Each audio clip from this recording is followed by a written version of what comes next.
पवार सत्तेच्या बाहेर कधी थांबले सांगू शकता मला? हम्म. समाजवाद्यांची सत्ता आली, पवार सत्तेमध्ये. काँग्रेसवाल्यांची सत्ता आली, पवार सत्तेमध्ये. शिवसेना भाजपवाल्यांची सत्ता आली, ताटातलं सांडलं वाटीत, वाटीतलं सांडलं ताटात. मला नाही जाता येत, दादा तुझा. उद्धव ठाकरेंची सत्ता आली, पवार सत्तेमध्ये. पवार सत्तेच्या बाहेर होते कधी? पवारांनी मतं कुणाची घेतली?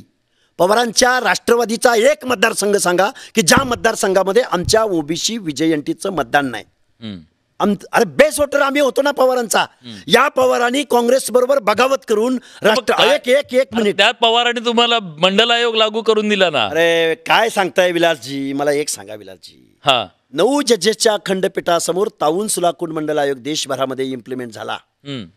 योगानं त्यावेळी शरदचंद्रजी पवार महाराष्ट्राचे मुख्यमंत्री होते आणि त्या इम्प्लिमेंटेशनवरती सही झाली. हा योगायोग. आता पुढचं ऐका ना मला सांगा ना, मला कम्प्लीट करू द्या ना. बिहारमध्ये लागू नाही झाला? सगळ्यात पहिल्यांदा कुठे लागू? पहिल्यांदा म्हणजे 2 दिवस अगोदर झाला. म्हणजे तुम्ही त्याचं श्रेय मंडल आयोग लागू केला.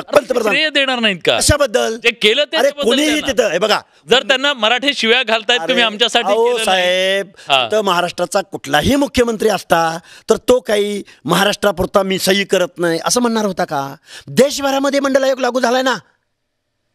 बरं मला एक सांगा, या मंडल आयोगाच्या अंमलबजावणीच्या लढाईमध्ये शरदचंद्रजी पवार कुठल्या व्यासपीठावर गेले ते मला सांगू शकाल? सांगता मला?